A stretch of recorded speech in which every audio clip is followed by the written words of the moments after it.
Welcome to Slice and Dice Dreadcast. We're here with episode 4. I'm here with Jim from Pittsburgh. Yo, what's going on? And here with our new co-host, James, coming in from Florida. Hey, what's up, guys? So we're here with our usual rando roulette horror movie film selections. And we've been going on Netflix, randomly selecting. And last episode, Amanda, who is not here tonight, she selected for us the Turkish 2015 film Baskin and the cult classic, the original summer blockbuster 1975's creature feature Jaws. So, gentlemen, first off, I'd like to welcome James to the Death by Podcast crew, and we just recorded our first little wrestling podcast, Death by Moonsault, and now we're doing this back to back. So which one goes first, I don't know, but welcome to the club. Yeah, thanks, guys, for having me, man. I've been listening. You guys have been awesome. So before we go into our two films for the night, I wanted to ask you a couple little things, So we've all talked about our horror films and stuff we loved and how we got into it over our various episodes. So I wanted to ask you how you got into horror films. I actually got in. My mom loved horror movies. Like, growing up as a kid, it was not uncommon to wake up on a Sunday and she's cleaning the house while watching Rosemary's Baby or The Exorcist or, The Shining and, movies like that. So I got into it from there and I just kind of kept going with it. Nice. Do you have a favorite genre of horror?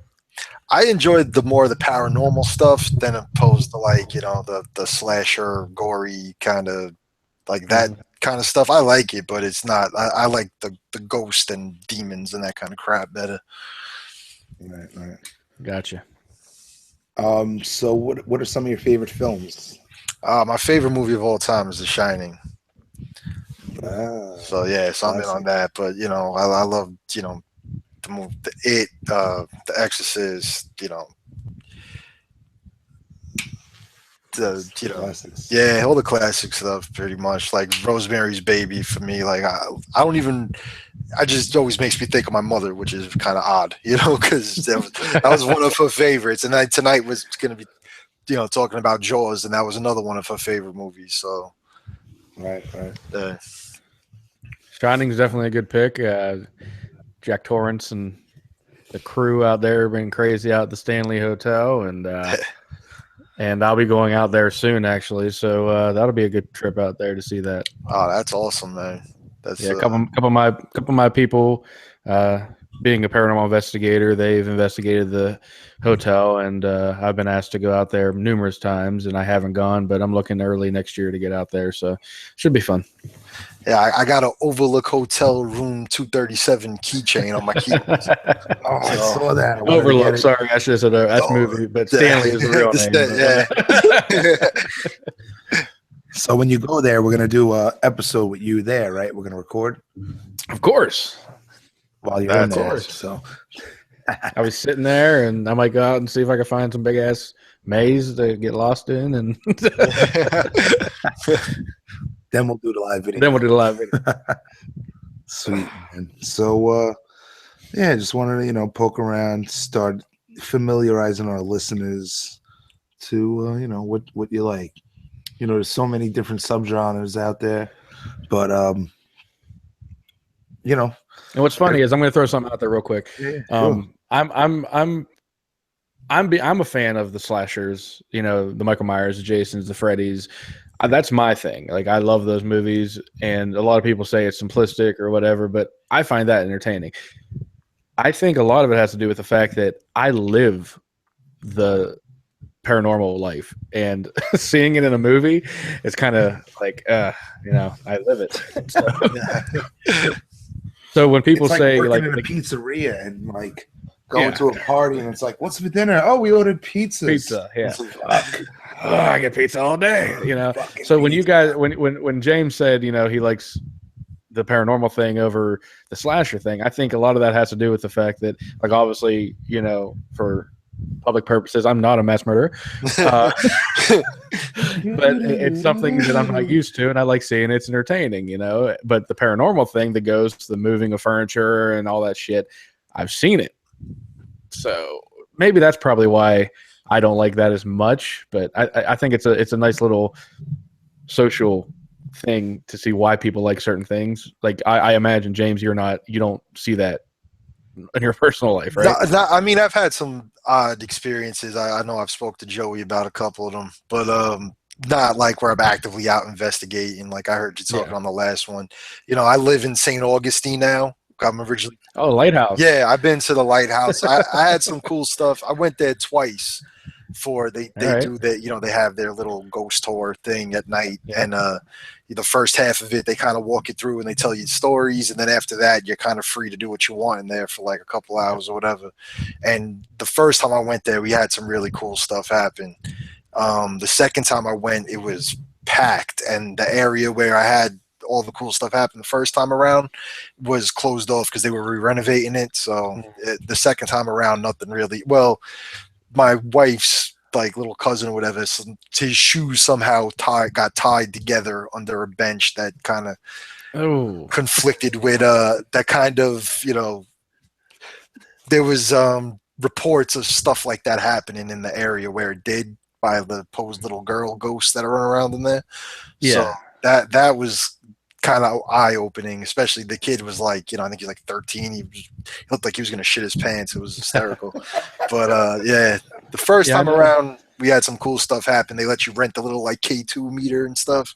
Yeah. And we were down the basement. Proton pack, go in there. Yeah, that's what I was like, dude, I wish, man, don't cross the streams, right? Yeah, like, and we kind of had some cool stuff going. I went with a pretty big group of like my aunts and cousins and stuff. Like we were down here. I wasn't living here yet at that time. We were just visiting my sister. She was down here, and we stopped over there and we all rented those. And we kind of had the basement there. They believe the guy down there, his name is Pete, and he has like a chair. And if people sat in that chair, things kind of happened to them. And we kind of had this thing going between a couple different K2 meters, responding to questions, lighting up to the lights we told them to go to, and jumping from one to the other. So that one was pretty cool. That's cool, though. I mean, you see, that's pretty much what the small aspect of what I do, and that's cool as shit, though. I know a lot of people that went down there. I have family in Florida. I just haven't gotten to that lighthouse yet, but it's obviously one of my well-known places. It's been on TV and everything, and it's it's cool. They told me they had a lot of good experiences down there, and I wish I can get down there more. But that's cool as shit that's where you are. Yeah, it's big business down here, man. I'll tell you, go to the downtown area, and like you can't turn around without seeing a ghost tour advertised. I mean, they're all over the place. So we did a couple of them. The lighthouse one is kind of the big one, though. Yeah, if you watch the Ghost Hunters episode, I'll give a shout out to the Taps team, and I know the guys on that show, but the Ghost Hunters. Look up St. Augustine Lighthouse episode, and they had some pretty good evidence on that show. So yeah, well, but my sister, when she first moved down here, she lived in Jacksonville, and me being from Brooklyn my whole life, I have no clue of the geography of Florida at the time. So so then she was like, "Oh, I'm moving out of Jacksonville to the next town over, St. Augustine." I was like, "That's where the lighthouse was," because I was watching Taps and stuff at the time. Like, that's awesome, So yeah, but what they got was it was really good to see that figure peering over the rail. Yeah. A couple times, and it was a really good episode. It was one of their older episodes, but it definitely put that place on the map. So whatever they do, it got that building and that structure recognized. So that's a good thing. Yeah. So yeah. All right. Sweet. Moving on. Yeah. No, Joey, you can join the show anytime you want, buddy. Unfortunately, I think I have a fucking paranormal experience. It's a fucking mouse or something, Oh no, it was just the fucking mouse, little Petey the mouse. But no, I got nothing right now as far as paranormal stuff goes. Although I am interested in it, I just don't know shit about it. And talking with Jim about it last time was very enlightening, and hearing you speak about it, and I will love to continue this stuff. I'm gonna come with questions to you guys in future episodes. What's funny is the amount that I talked about at last show, I was kind of like dumbing it down or minimizing it for the show because it wasn't a paranormal show. But my other podcasts that I have, I've definitely gone in way more detail. But we can definitely do one devoted, or just do one on my page and we can all talk about this shit. But I have so many more stories more than I talked about last week. So, but yeah, it's a interesting topic to discuss. All right, sweet. Yeah, so I guess we'll shift over to our first film of the night. Jim, all right, you guys have a good time. I apologize. I'll throw this shit out there right now. Okay, look. When this movie was picked last episode, I said I started it and I didn't watch it. I was like, oh, it's all foreign and shit, so I turned it off. Well, I didn't. I started a new job. I work overnights. I sleep during the day. I did not watch the movie. So luckily, we have this third guest podcaster here tonight, and he watched it. So you're still going to get some good discussion about it, but I will not be talking. So whatever. I'm an asshole for this episode, but we're recording anyway. You guys have a good time with this one. Oh gosh. Well, you know what you'll have to do then? You'll have to read the synopsis with us. That could work. I can definitely do that for you. I mean, yeah. I mean, if not, realistically, you're lucky I was honest with you, because I was sitting here thinking, like, I'm just going to sit here and bullshit my way through it and see if they catch the fact I didn't watch it. I was just going to read a bunch of shit on it. But I was honest with you. New job, all right? I was honest with you. All right, whatever. All right, we'll get into it now. I'll read the quick little thing on IMDb here. It's fantasy horror, obviously. It says a squad of unsuspecting cops goes through a trapdoor to hell when they stumble upon a black mass in an abandoned building. Oh shit! That sounds like an awesome ass movie. A doozy, bro. You missed one that scars you for life. Yeah. Shit! There was a scene where Bray Wyatt's sheep was getting fucked. The tagline of the movie says, "Enter a world of madness and suffering." So that sounds like a fucking Hellraiser type shit. It's funny you say that, because the main antagonist in this film, like, as soon as he was unveiled, I was like, he's like a human version of Pinhead. Really? It's funny, yeah. That's cool. He doesn't have pins in his head, but he reminded me of being like a hell priest. Yeah. So yeah, this is a 2015 Turkish horror film directed by Can Evernal, and it was starring some people that I'll probably butcher their names if I say them.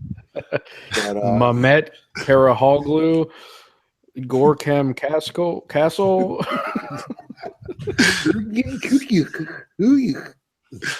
Argon Kuiku. Oh, man. There you go. But yeah, basically it's about these five they're police officers, and they're out at a restaurant or some kind of whatever, sitting in a booth, and they end up leaving and running over somebody, and they're like, oh shit, and they end up basically going into this house, this abandoned building, and it was supposedly a police station back in the old days. So they go inside because they see their cohorts. There's a squad car, waiting outside, and they go inside, and lo and behold, like the synopsis says, they enter fucking hell. And boy, it's not a fun place to be. So, Jim, can you imagine what hell's like? Oh, there's definitely different variations that I've had going on in my head, but yeah, it's definitely. I don't imagine it's good. I imagine it's a lot of torture, a lot of things that make you regret why you wound up there. But it's definitely a painful experience, and yeah, I can imagine it being a very bad time. Oh yeah, that definitely sums it up. Could ruin your day. James, you want to give him a little debriefing of what hell was like in Baskin? It didn't look like a good time. Uh, yeah, man, I thought it was pretty cool that whole the way that was all filmed and how they set that up.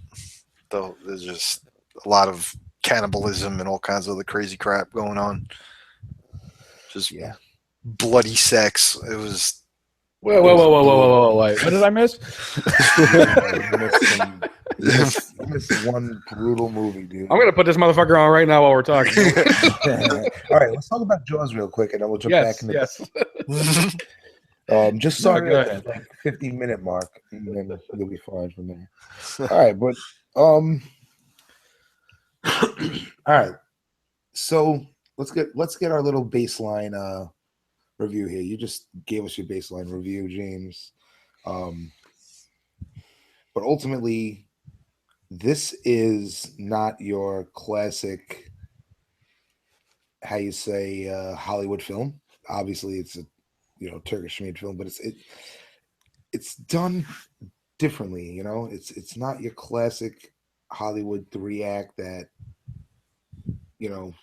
things coast along. It's more like an abstract, slow. It's done methodically. Creepy fucking movie. It's basically no escape. You're watching. Once you enter hell, you're watching hell, and you can't leave. Obviously, if you shut it off, but question. A whole bunch of questions that I want to ask, and I guess I'll be asking them to James, since you don't know what the movie's about. But question real quick. Did they, the building you said that they went into, was there any reason why you would think they would be leading to hell? Like you said, they say it's hell. Well, in the movie when they're I forget, they're going to a call or whatever, a response will call from some other officers that were there, and on the ride there, a guy from there mentions that there was, all he says is that there was nasty stories about there or something like that. But that was about so there was a little bit of foreshadowing, but not much. They just went there and they ended up in hell. Yeah, they go in there and go inside to check it out, and it's just they're in hell. Okay, go ahead. Right. Well, basically the kid when he was, so the movie opens up and it's one of I saw the beginning with the kid. Yes. Yeah. So then flash forward, he's a police officer, right? And that with his boys. So this is where you get a little bit of character development, and where I want to ask one of my questions. Why are these people chosen? Why are these characters chosen? Right. That's the thing. One of the things that kind of I like the film overall, but that they never really clearly explain why it's this group of guys. I mean, the one dude has the dream flashbacks and stuff, but even that, I had a hard time connecting that dream that he constantly had to what actually was happening as to why it was him. Right. I mean, you don't know exactly what's going on in this movie. It's very abstract. It's a surreal movie. There's a lot of imagery. It's not a chronological consecutive. You don't go from point A to B. So you never got a real connection from between A to L to Q to T. Why you were watching what you were watching. It was just pretty much watching something. There was really no why. Right, yeah, basically. Yeah.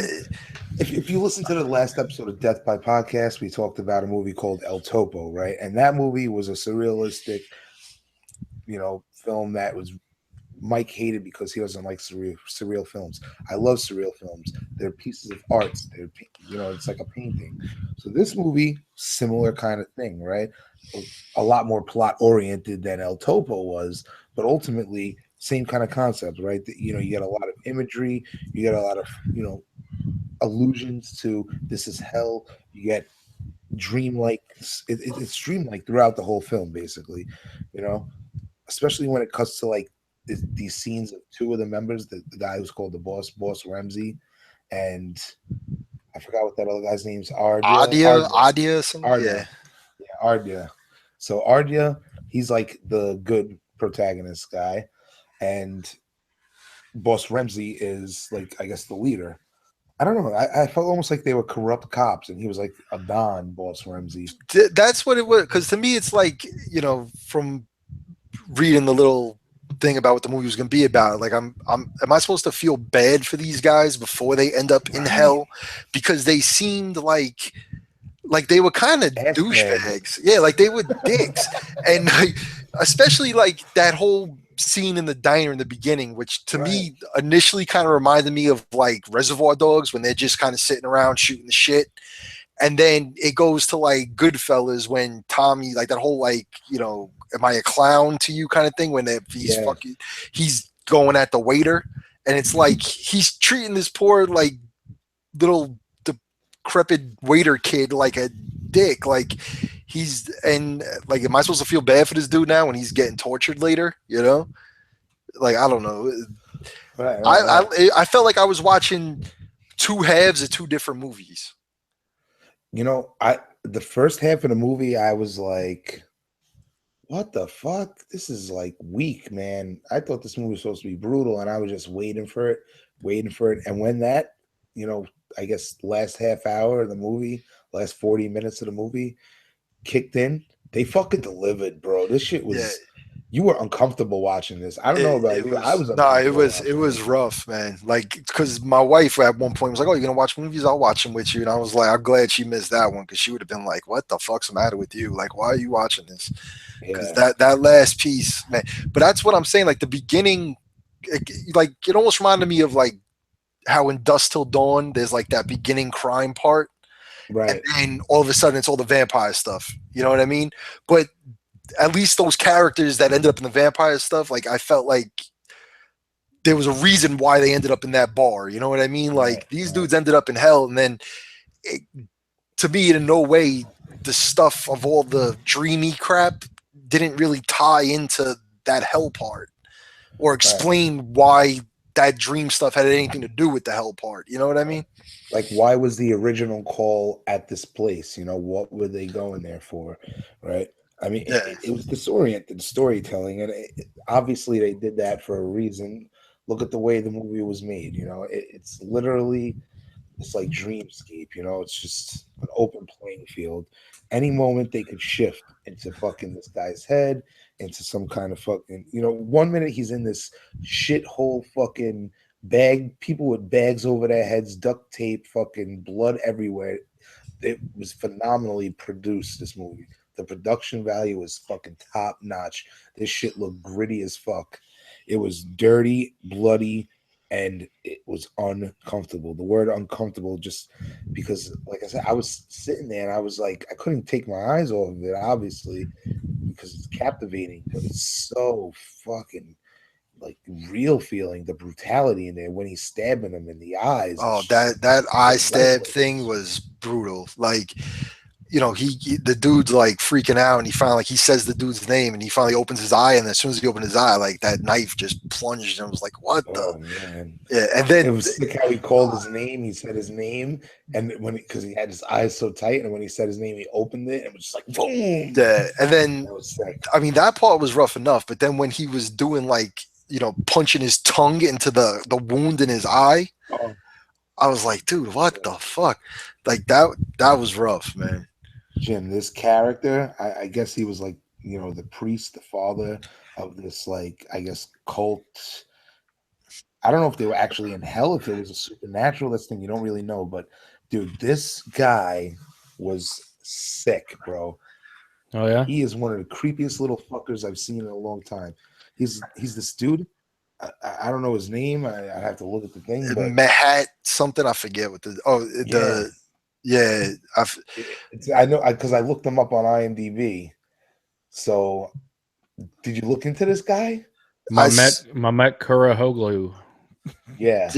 Well, that's what I was like gonna kind of comment on, the way dude looks, but apparently that's him. Like, he has some kind of skin thing or something. Like, so I don't want to be too brutal about that, because the poor bastard has to walk around looking like that. But goddamn, man, he was a creepy little fuck.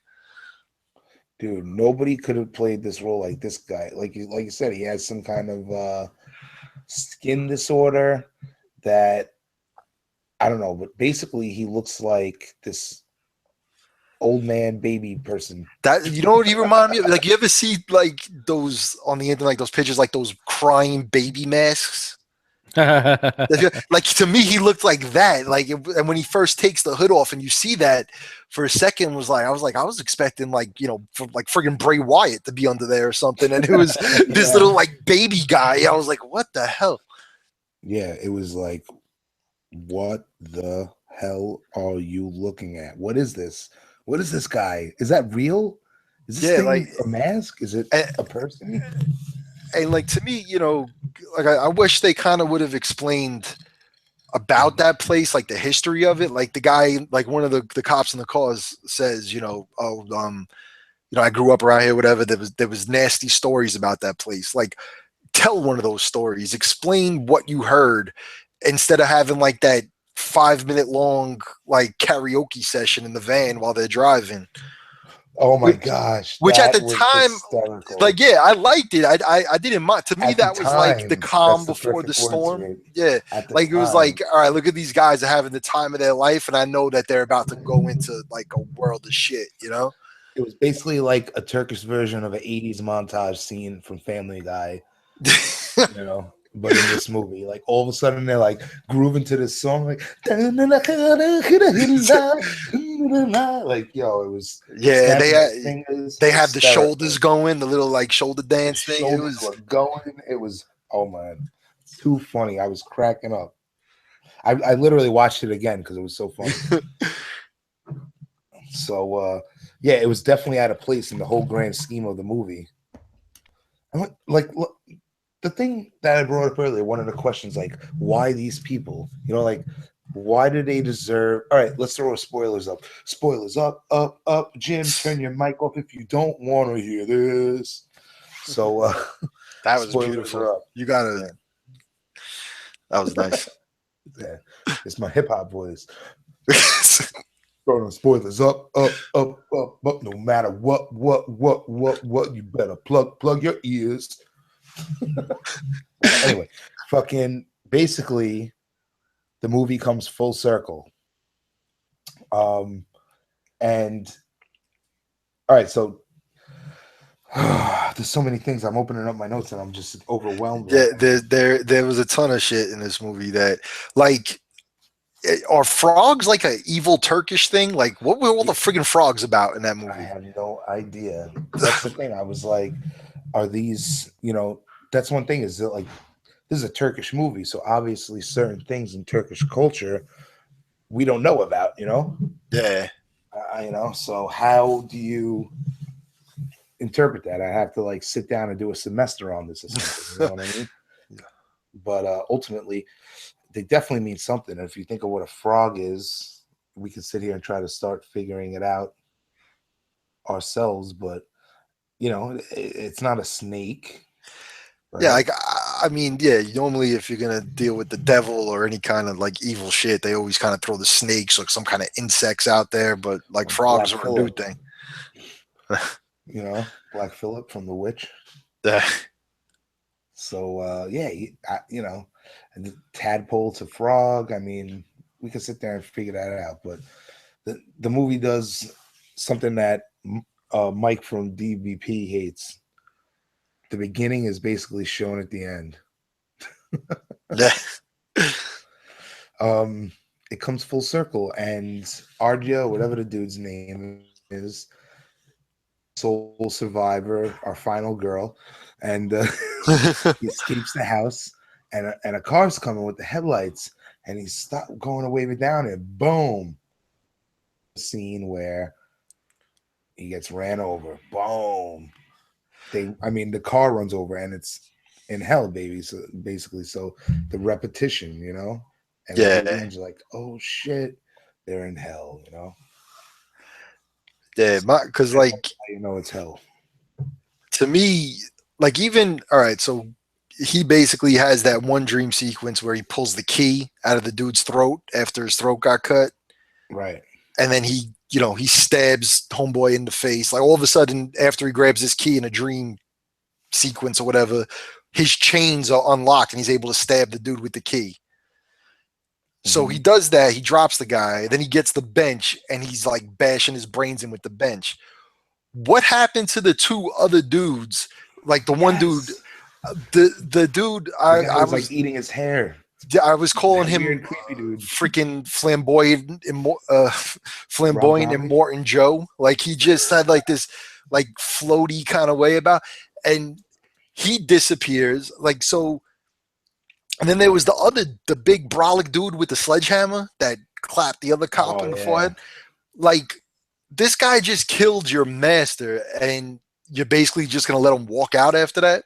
Right. All the bag heads are just like... yeah, like, I can understand the little blind minion things, like, bowing down to him because he just killed the dude, so now, like, I guess they're thinking he's in charge or whatever. But those other two dudes were... like above those little minion guys. You know what I'm saying? It's like they just let this dude walk out of there after bashing this dude's skull in. Yeah. And then like level 2 and level 3 bosses. Yeah, and then what was even like more like it just looked goofy to me. Nothing really physically had happened to the guy who got away.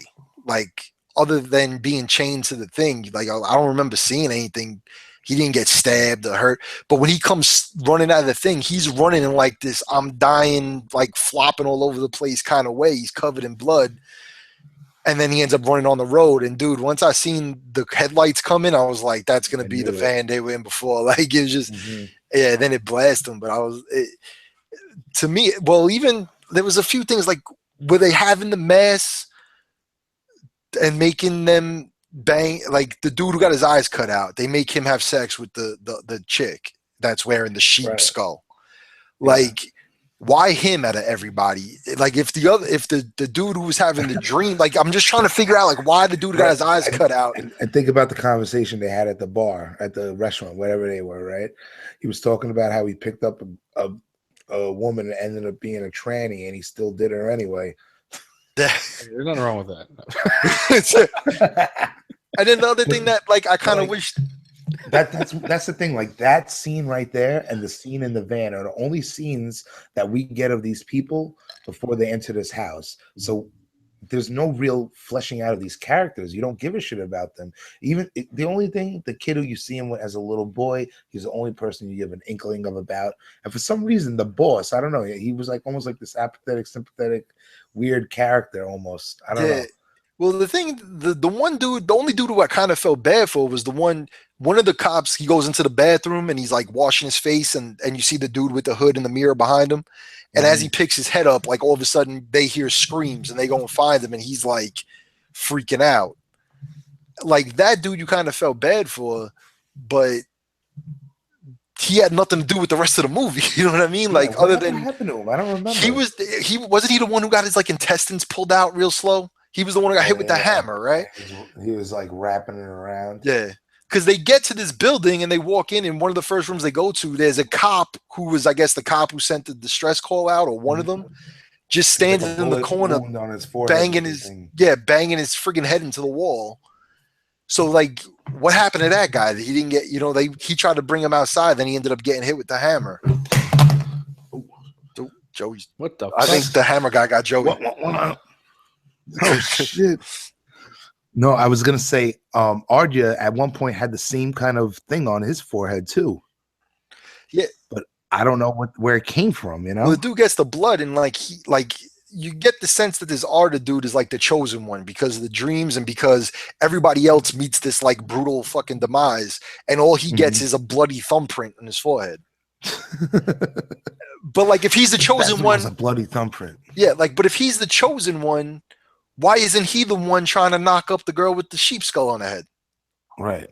Who gives birth to to something. Like they don't like even that thing like that thing could have been a friggin' kidney stone she passed. Like you don't see any features on it, not like a semblance of a face or limbs or nothing. It's just this slimy blob drops out of her and hits the floor. I thought they were eggs. I thought they were. Were they supposed to be eggs? But I saw the little eggs before. But that thing that fell out of her was brolic. Like that looked. looked like a little baby xenomorph egg. Nah, maybe, man. I don't know. I just saw something slimy and it hit hard. And I was like, what the fuck was that? I don't know. This is one weird fucking movie, man. I, It was, definitely brutal. it was visually cool. Like all the visually. stuff in, like even the effects, like that scene when he's pulling the dude's intestines out slow. Brutal. Like he just sticks his finger in the cut and like pops the stitches and then grabs it and just walking slow, talking shit, dragging this dude's intestine across the freaking thing. Like that was brutal. The eye stab scene was brutal. Even the throat cut was, it was all done well, Right. Like I've been thinking about this movie the past couple days, and there were those people. Remember after the accident, there was those people. Yeah. And like the one guy looked real fucking ugly. Yeah, the giant dude. He was like 7 foot something. He was big as shit. And so we don't know who they are. They're there after the crash, and one of them says, "Rest with us, rest. Don't go yet. Rest." Right. Yeah. And then the girl says something, and that's the only lines in the movie that has no subtitles. I don't know if you noticed that. I didn't even, at the time, I didn't even pick it up when I was watching it. Because I watched most of this movie twice, actually. So I was like, what the hell? But even that, sorry, go ahead, Joe. So thinking about this, right? That was like one moment that could have saved them from going into hell.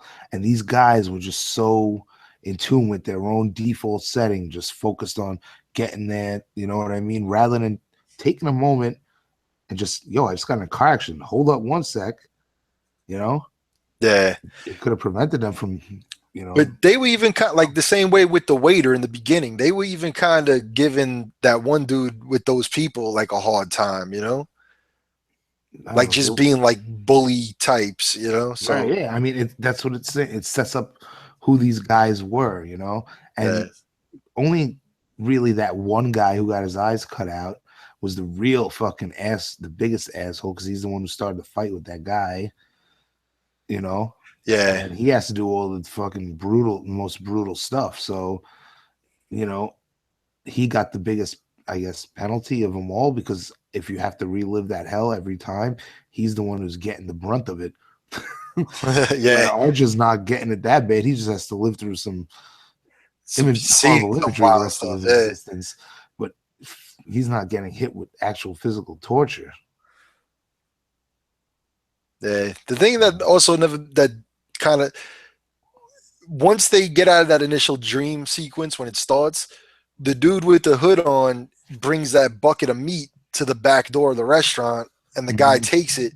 So like, was him feeding them, was that like a cannibalistic thing? Like, was the restaurant in on this to begin with? Like, right. I was thinking about that too. I didn't know if that was just like to give like this impending sense of doom throughout the movie, which is there the whole fucking time, just to have like grotesque imagery and add to that, that gothic feel that it had.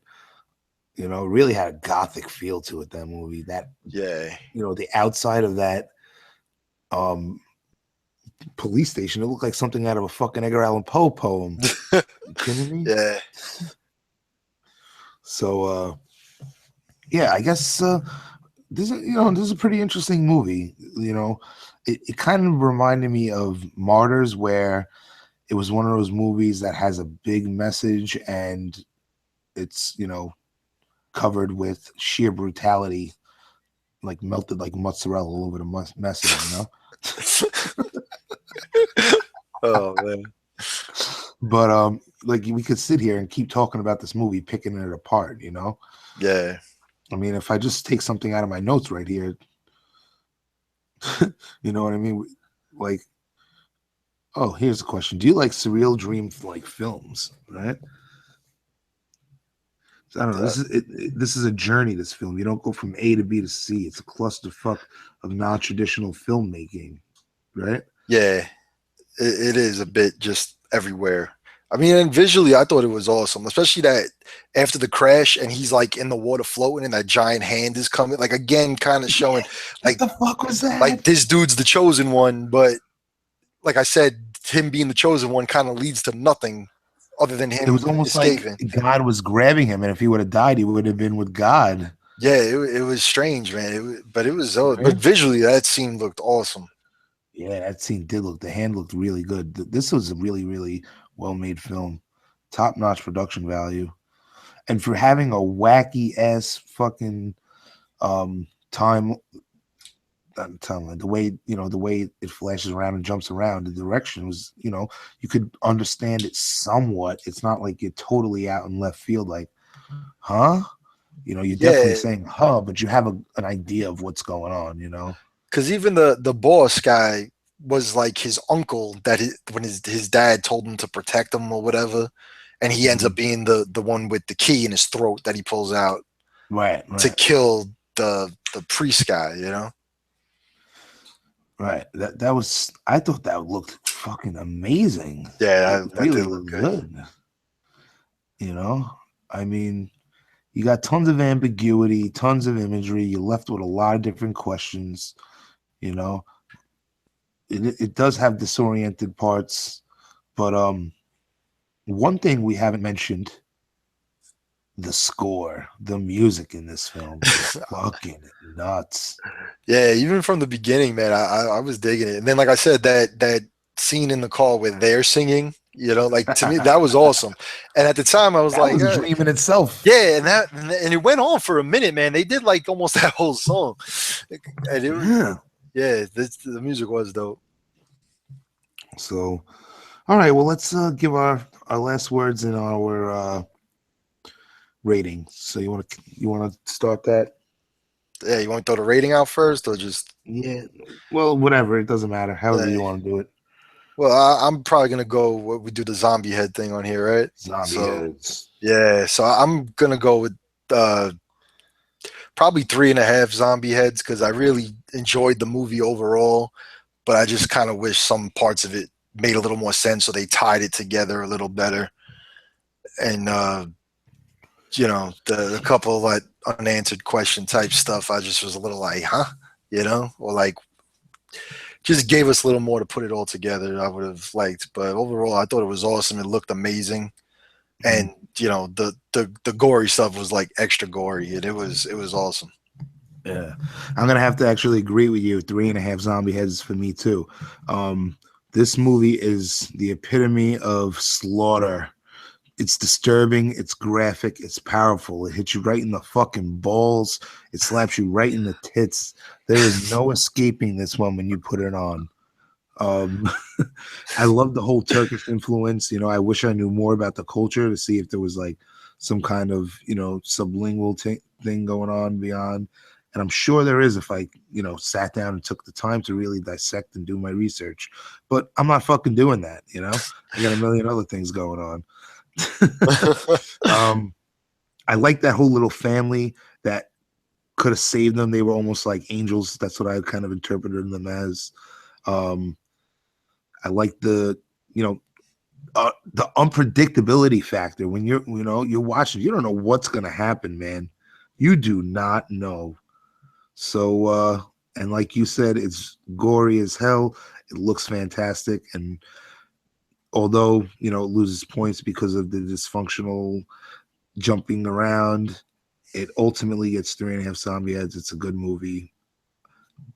Be careful who you recommend it to. Definitely.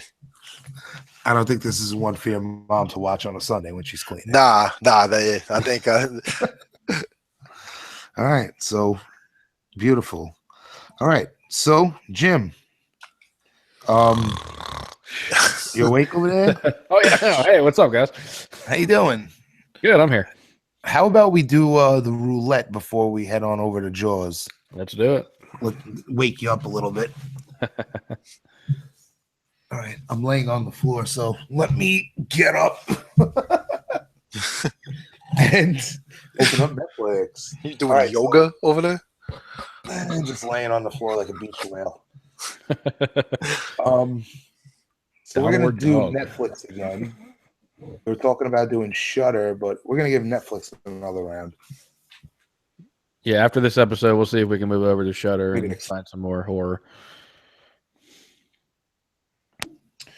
Dun, dun, dun, dun, dun. You're gonna spin that wheel. You're gonna make that deal, dude. Remember Halloween Havoc?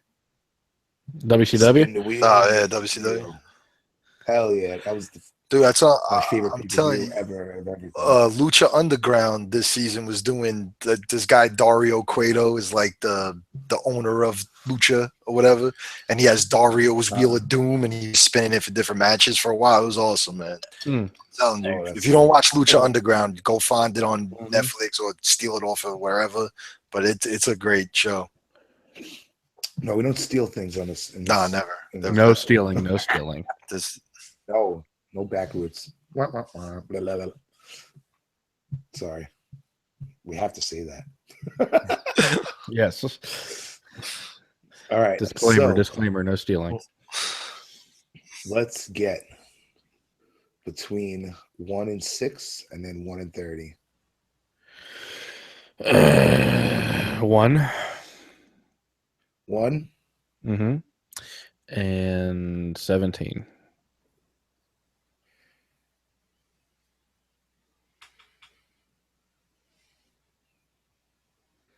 The Pack. Okay. Remember? Man's best friend becomes his worst nightmare when a pack of wild dogs threatens a remote family farmhouse. Oh fuck. awesome. 2015. Cujo, very low budget Cujo. Basically.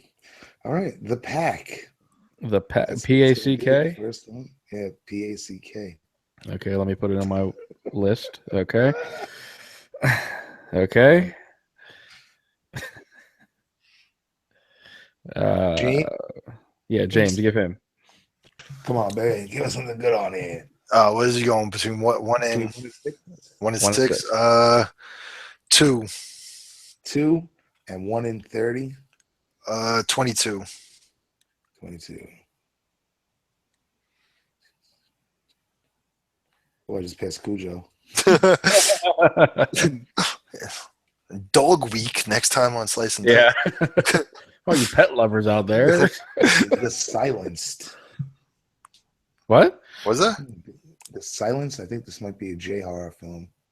I thought you were trying to shut me and Jim up Yeah. for a second. Like, silence. Silence. The Silenced. There's more happening behind the walls of this school than meets the eye, and whatever it is, it's something sinister. Oh my gosh. Wait a minute. So, is that the 1930s? A girl was sent to a boarding school? Do you see that? No, it's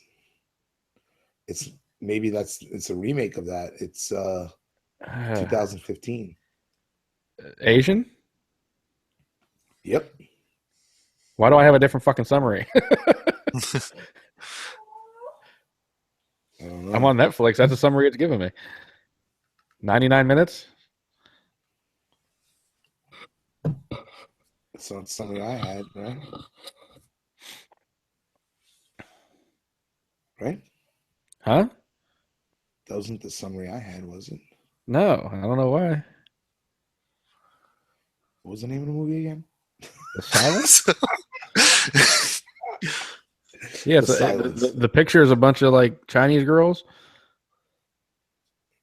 Yeah, Chinese, Japanese, Korean. Whatever you fucking call them, I don't care. Sure. I'm not politically correct. Some kind of Asian. Yeah, that's it says in the 1930s. When I click down and open it up big, I get a different one. In the 1930s, Yeah, mine says in the girls sent to a 1930s, the boarding girls are school sent to where a she boarding notices school where that she notices that strange things are happening to her schoolmates. Yep. So That's a right movie. this is what it is for next time. And All right, next I have time it in my we're going list. to Shutter, folks. We got to switch it up.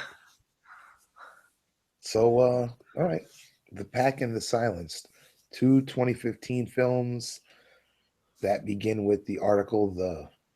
So The should be interesting. kind of like a 1950s, every 50s band out there. Yeah. All right. We'll see how that goes. Maybe we'll be surprised. Hopefully, they'll be good. I got faith. All right. So, gentlemen, it's time to talk about Steven Spielberg's 1975 Didn't. film, his second Didn't. full-length feature, Jaws. We're gonna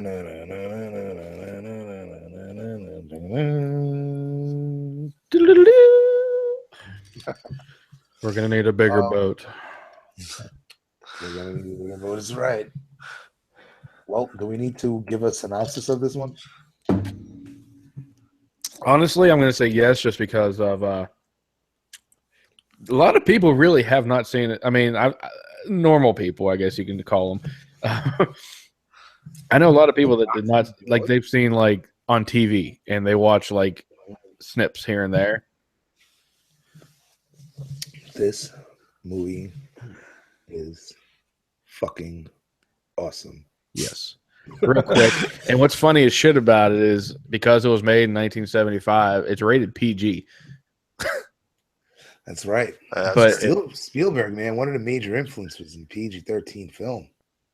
Yeah, and this is a PG movie with a lot of blood in it, a lot of killing, and it's still got a rated PG. Basically, it's a gigantic great white shark menaces a small town of Amity. Police chief, a marine scientist, and a grizzled fisherman set out to stop it. So, yeah, the fact that it's still rated PG is pretty crazy, and it's known as one of the scariest movies ever made. I mean, I would love to read the novel by Peter Benchley. It would probably be more in depth, in the psyche of these characters, especially because apparently in the novel there's romance between Hooper and what's her name? Roy Schneider's wife. I forget her name. Ellen, right? Ellen? Yeah. So Hooper and Ellen have some kind of romance. So that throws things into a whole new loop. But yeah, That's just pretty weird. I mean, and realistically, they were only in, I believe, one scene together during that little wine session right. thing. But yeah, it's just funny as hell how people who don't read books will watch what movies make stories way different than books were. And yeah, that's pretty crazy. Yeah. So we have Roy Schneider as Sheriff Brody, Chief Brody, Robert Shaw as Quint the Shocker, and Richard Dreyfuss in one of his earlier roles. Yeah, he was actually called a kid throughout the movie, but so yeah, he was like pretty much out in college type age, I guess you would say. Yeah, he was a college kid. Yep. So you ever notice how old people looked when they were like 20 back then, like in the 70s and 80s? Everybody looked old as shit. And long hair. They all look like Jerry Garcia. But yeah, so I mean, if you haven't seen this movie, I'd really be surprised. I guess, I mean, you're saying some people haven't seen this, but yeah, oh, wow. Like I said, it's one of them old. It's one of them classics where you just hear about, kind of like, I mean, not sticking with Spielberg, but like E.T., Goonies. People are like, I've heard all about these movies, but I never actually sat and watched them. There's a lot of people out there that do that. I don't know those people. I've come across them. I looked at them like, are you fucking serious? I don't know these people, dude. But I hang around some idiots, man. I guess let's take it from the top. So phenomenal opening sequence, right? Mm-hmm. It is the party on the beach with a bunch of randoms. Mm-hmm. And one of those iconic scenes is the girl and the guy running to the beach, and she jumps in the water naked, and yeah, you can go from there. Yeah, she gets eaten. Jaws takes a chunk out of her. Yeah, and the boy passes out drunk on the beach while she's out there getting eaten, and she's getting whipped from back and forth. It's one of the most iconic scenes, I believe. And trivia there, she actually broke her rib because the machine was actually pulling her too hard, and the actress actually broke her rib during that scene. But oof. Yeah, and she went down in history as that scene, and she was in it for 5 minutes. But definitely a hardcore scene. You really don't see the actual shark itself probably until maybe 45 minutes into the film. Yeah. I wrote And the actual time. I gotta open up my notes. oh, you did? Yeah, I took note of that. Yeah, up to Actually, for sorry. No, up Go to ahead. and all the scenes you're Go ahead. kind of seeing it through like what the shark's point of view would have been. And then Mhm. Shark's point of view, and then the thrashing on top of the water of yeah, the people, and somewhat of the blood. I mean, you really didn't even see. I'm not even going to count the when a little boy got eaten on the raft, because all you see is like fins, so you don't really see the shark itself. But I don't know what time you considered him coming in. But another piece of trivia: they called the shark Bruce. That was the name of Jaws, was Bruce. it So, was Steven Spielberg's lawyer's name or something, right? He named it after his lawyer. something like that.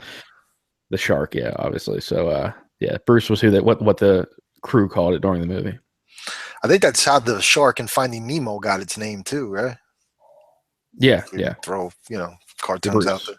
Yes. there. Okay.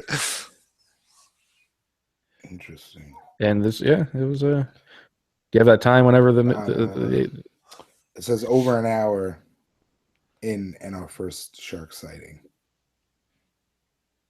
it was up there. I mean, it's a 2-hour long film, and that was definitely deep into the movie that you until you see his face and all that.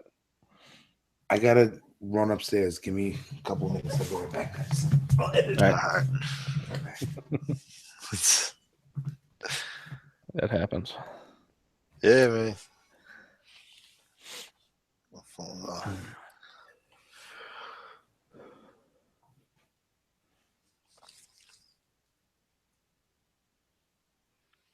So you do 2 other podcasts, Jim? Well, I've been doing it for years. I have one mostly about the paranormal, and me and another woman that I work with out at our building here in PA. It's been on Ghost Adventures, Ghost Hunters, and stuff. And we travel a lot and go to a bunch of different places. We speak at conventions and do lectures and all that type of shit. So we're kind of, our kind of shtick is we're pretty much the only honest people out there that are in the field. Pretty much everybody else talks like they want to be celebrities and they're worried about what they're saying and shit. We don't care. Until I start getting somebody paying me to talk, I don't give a shit. I'll say whatever the hell I want. And that's pretty much why people love listening to us. And a lot of people that know us, we have a lot of fans. And then my other one, I have myself, Odd Talk. That's pretty much just random. I only have a couple episodes of that one. And then the Jim and Zope cast, me and my buddy, we've been doing that for about 2 years. We have about 60 episodes now, I think. And we took a break now. He went over he's more of a geek. So he likes a lot of computer shit and video games and stuff. So we really didn't match that way a lot. So he went and found a couple other guys that he works with to do another show. And then when me and Joey met and started talking, we're like, oh, let's do this. So me and Zope kind of split, and I'm doing something I love to do, and he's doing something he loves to do. But yeah, it is what it is. That's cool. All right, I'm back. Oh, you were gone? We were talking the whole time. I heard because my Bluetooth, I guess, worked when I went upstairs still. Oh, that's cool. I heard you talking, but all right. So I don't remember where we were talking about, but we'll just come in saying that Jaws' first appearance was over an hour into the movie, and then we'll go from there. In 5, 4. So it's over an hour that Jaws comes into play, right? And you're basically, like James said, you're getting the view from under the water, in the shark's point of view, and you don't really see the shark. And that was mostly because of the fact that the damn thing wasn't even like fully built. I don't believe during the movie, and you only really see it during, I'm getting ahead of ourselves, but Quint's death at the end in the boat. And if you don't know spoilers for Jaws by now, please. Oh god, dude! If anybody's listening to this episode, they haven't seen Jaws in 30 years. No, 40 years. 40, yeah, no. 40 fucking years. That's pretty bad. But Quint's scene, and then I think there's a couple. Maybe what was the other one? like whenever he's chewing on the rope from the trying to get away from the barrels, and whenever Brody's doing the chum and he turns around and it comes up. There's only really like 3 or 4 scenes where it's a close up of the shark. It's because the damn thing wasn't even done during the filming of the movie. So they were just doing a lot of underwater things. And the scene whenever in the cage, when Hooper's down in the cage, like they show a shark tearing up the cage. That thing was fucking tiny as shit if you really look at it. Yeah, wasn't that like a real footage of an actual shark? Yeah, like just on top of a cage. National And it was Geographic tiny as shit. They're talking about a 25-footer, 30-footer. This thing was maybe like 12, 13. But still, it was the 70s. They didn't have a lot of money. Whatever. Hey, say shit. What they had, it worked, and it still holds up today. I mean, there's some parts where I'm looking at it and I'm like, but I mean, for the most part, it works. You know.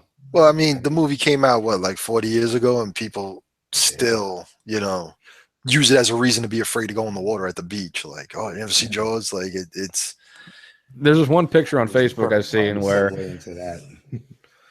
I don't know if it's real, but there's a bunch of they're doing a screening of Jaws on a big screen, like a drive-through screen, and everybody's sitting in rafts watching it on the water. It's been around for years. Like the picture, I've seen it for the last like 2 years, and you can find it online. But it says, "Would you watch Jaws like this?" And it's people just sitting in rafts on the water watching the movie. I think that would be cool as shit. I used to think that an airplane would drop Jaws into my aunt's pool in Long Island. What the fuck was I thinking? Yeah, that's pretty crazy. That's crazy, bro. But I was young. I also thought Jason was gonna jump up from my other side of my mother's bed in the living room, from her room to the living room. And that's the thing. If a movie does that to you, it did its job. Yep, that's for sure. Shit, I'll never forget back in the day when they had the commercial for what was it? Jason Goes to Hell? Yeah. Oh man. I was like, regarding what? The movie Jason Goes to Hell. Oh, okay. Commercial scared you?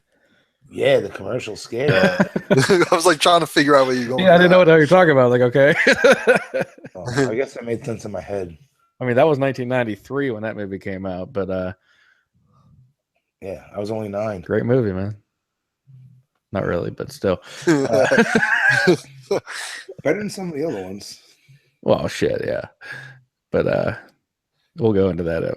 And that's one thing I want to, and I do want to do a couple episodes where it's not roulette and we actually like pick specific movies to watch, and maybe things like that would be like things we can actually like, something that you like that I wouldn't, but you recommended I watch, and we'll talk about things like that. But we'll get into that later. Like more of the slasher type things, Jason, Michael Myers, all that stuff. Since I'm the one that likes that stuff, let's see if movies that we would recommend sequel wise more than the original. We can get into that shit, but whatever.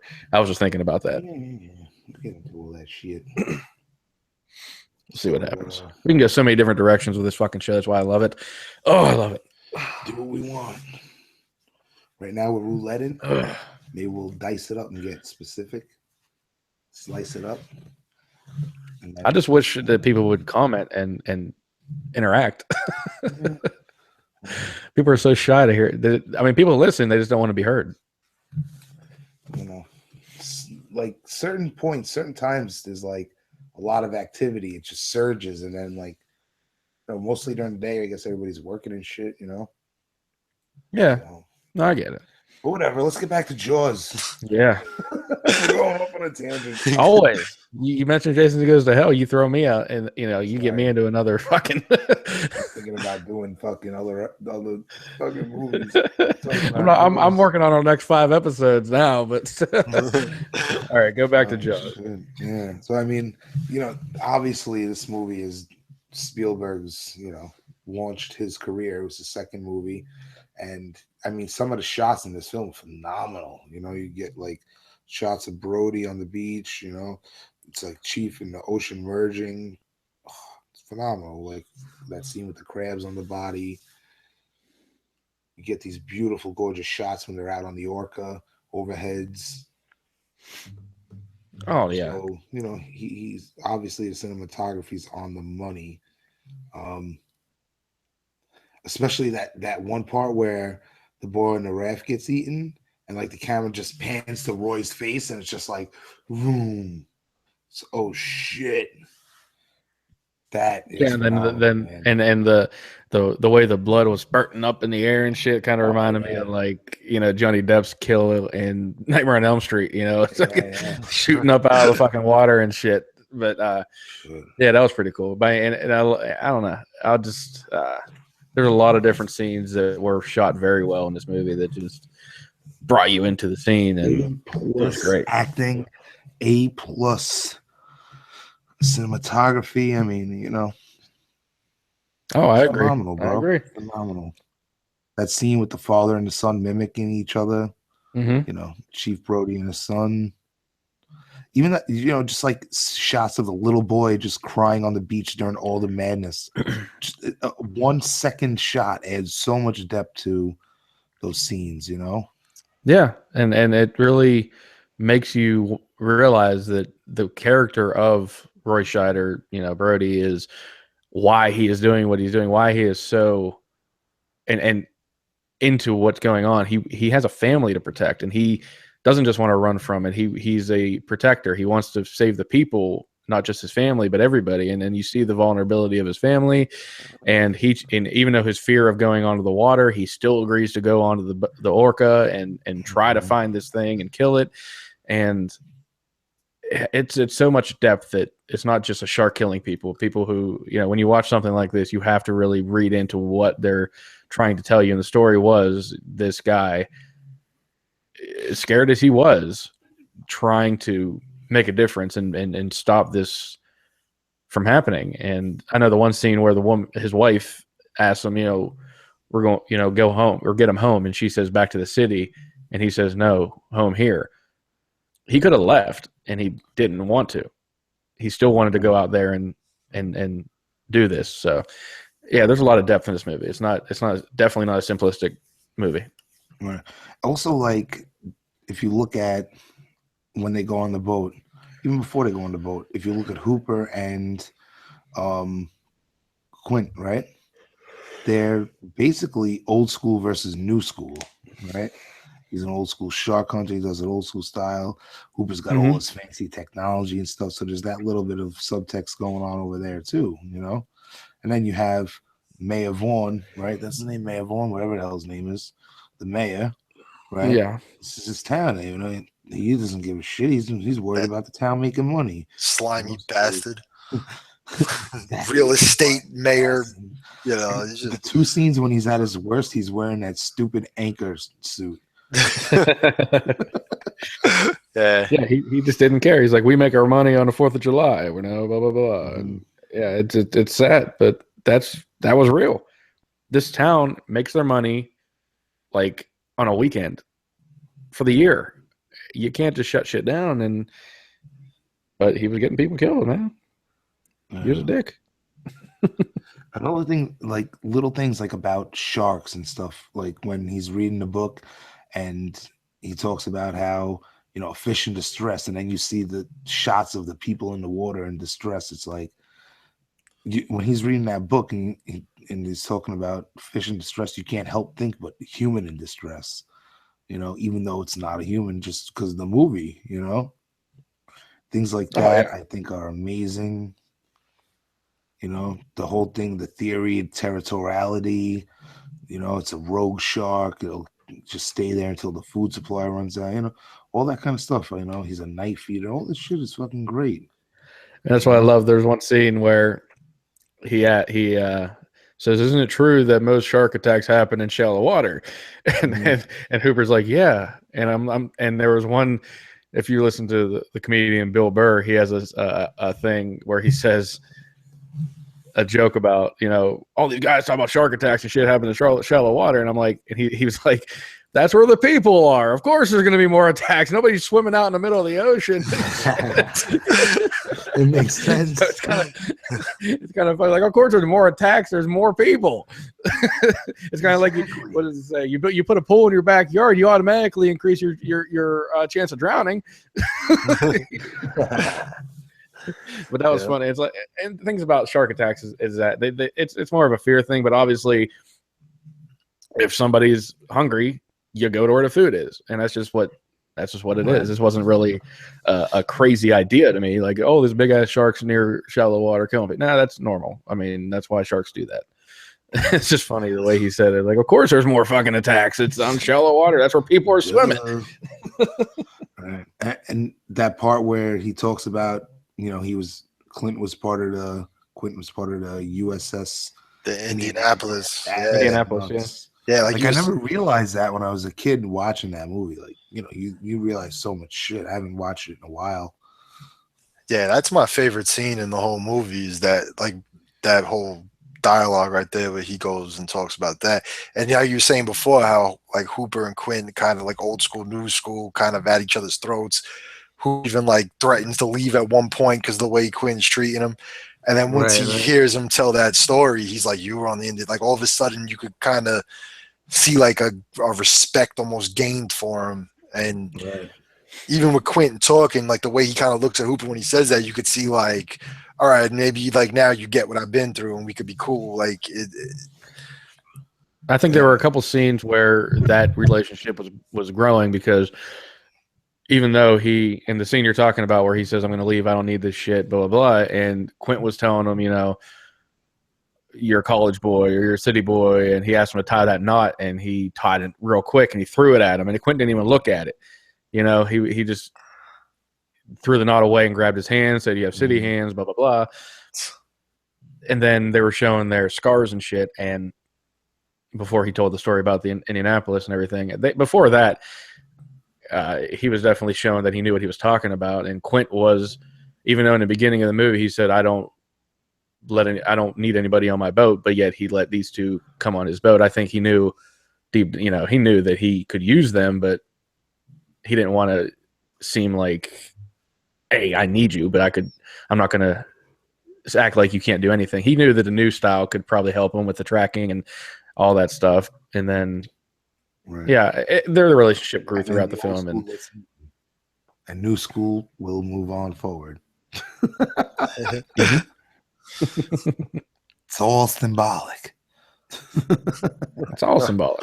And speaking of that scene, it was quick. I felt like that shit was a lot sooner in the movie and a lot longer when I was a kid.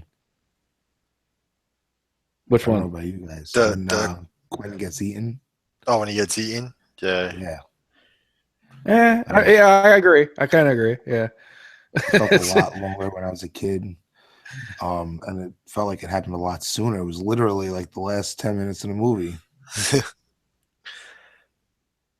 So I agree. I mean, I'm watching it and I'm thinking like, I know it's going to happen, obviously, and it just didn't. I definitely thought it was more of a struggle, and then I'm like, damn, that was he's gone. That's it. After watching Baskin, you watch this, and it's like watching fucking cupcakes. Are you kidding me? But how many people are going to be talking about Baskin in 40 years? Yeah, right. You know what I mean? No, but I agree. It was definitely. I remember it being more, and it's not like I haven't seen this movie in 30 years. I mean, I watched it recently, but it was still kind of like watching it again last week. It was kind of, it was, yeah, I thought it was going to be longer. Experience. Yeah. It for a 2-hour movie, it flew by so quick compared to some of these 1.5-hour movies that I'm just like, keep touching the remote, see how much time is left on. I loved it. I fucking loved it. I'm so happy it came up on the thing. So I like whenever we can get a movie that we probably all have seen before, but we'll kind of have to rewatch to appreciate what it is. We might have an idea of what it used to be, and then watch it again to get a new appreciation for it. This is one of them movies. I definitely loved watching it again. I probably saw it like 5 years ago. I think the 30th anniversary discs, and I think that was the last time I watched it. So, you know, coming at it now, 5 years later, whole different kind of lenses on. It was a very, very great experience. Happy that we got to do it. And, you know, one thing also was there's so many shots where I was just watching it. Like, it's the, you know, they're on the boat and you just see the water, and I'm just like waiting for the motherfucker to jump up. But I was getting, I think, the original and the sequels confused because I was also waiting for that scene. It's from one of the sequels where they like pull the sheet and it's like a person, but it just looks like a slab of meat from the butcher. I don't know. Yeah, I think that. I think that Yeah, was it's part funny. 2. Yeah. Or no, maybe that was the one with the Jaws the Revenge. it had the mother in it, brother. but Yeah. you know, Brody had already been killed in between, and it had the son in it, and the black guy with the dreads. Yeah. That was Jaws the One of Revenge. them was, yeah. Such a fucking horrible movie. That and Part 3. Like, I remember those being horrible movies as a kid. There's only so much you can do. A fucking shark shooting wolves. It's in a shark. You're like, hey, you don't want to get killed? Get the fuck out of the water, man. But I think that's why I kept waiting for him to jump out in the first one, because in all the sequels it happens so much throughout the whole movies, where in the first one you barely get it. So the suspense was fantastic. Yeah, well, really. Just thinking back to the first time that I saw this, like that I can remember, like, you know, the fact that because the mechanical Bruce wasn't working all the time, that they went with all those scenes of, like, you know, seeing through his point of view and just the person thrashing around. Like, by the time you saw it, it was a big deal, you know? Exactly, that reveal. Yeah. Like you want to see what you're seeing, you know? Yeah. Excellent. So I guess we can wrap this up, and I probably think we're all gonna give it 5 zombie heads. Yeah, man. Well, I mean, fuck, dude, it's a classic. We could, Yeah, yeah. I can't say many bad things about this zombie film. heads, classic status. 100% recommend. Yes, some movies we're gonna watch has a get out of jail free card. Yeah. All right. So we got a Turkish horror film that you still need to watch and do your makeup homework, and a bona fide classic. So it was a nice blend, and like I said, happy to have James on board, and looking forward to watching The Pack and the other fucking movie. You really looking forward to it? Yeah. Anyway, yeah. So after this next episode, we'll see if we can. We'll see if we can get over into Shudder or something and get a couple new movies to watch. But yeah, am I gonna expect James here every episode or what? Yeah. James is you on for the long haul? Yeah, man, I'll be around, you know, as long as you guys are nice enough to have me. We're nice enough. Same goes with me on the wrestling show. Obviously, I can contribute to that. Yep, sounds good. So up for next episode, The Silenced and The Pack, 2 movies that I have no idea what they are at all. Never heard of them, but looking forward to watching them. They'll probably be in the same vein of Hellions and all that shit. I have a feeling this one, The Silence, is going to be good. It's got this instinct. Yeah, we'll see. Pack, on the other hand, bunch of dogs fucking running around. It would have been funny if we got Cujo, though. That would have been great. Yeah, I would definitely love that. Yeah. All right, fellas. Until next time, keep it horror and keep it real. No, don't keep your horror real. I'm sorry. Keep your horror ready. No, later. Man. I'll come up with a tagline one day. Wah, wah, wah. Find something. All right. Ciao. Later.